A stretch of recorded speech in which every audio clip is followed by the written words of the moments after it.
So our prediction for the week on our GBP JPY was that GBP JPY will give us a bullish move for the week, right?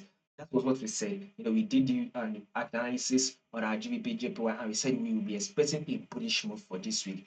And GBP JPY is giving us that bullish move. So this is one of the reasons why, if you are yet to subscribe, do not miss out on any updates by clicking on that subscribe button.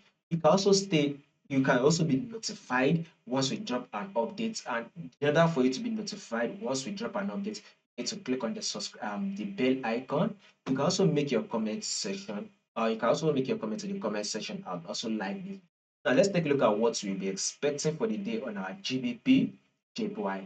First thing first, we need to start with our trend. And as you can clearly see, that GBP JPY is in an uptrend move. So if this is seen as our high, here is the higher low.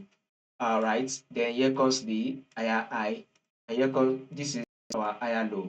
So market push up again to form a new higher high, and here comes the higher low.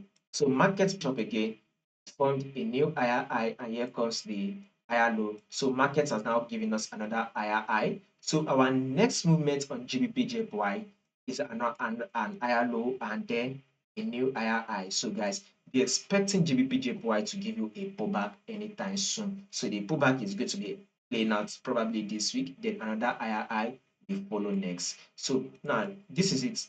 The pullback is currently playing. When you have to go to your 4 hour time frame, you see the pullback which is playing. So I do not believe the pullback is over. So let's see it continue to drop to at least a level of 212.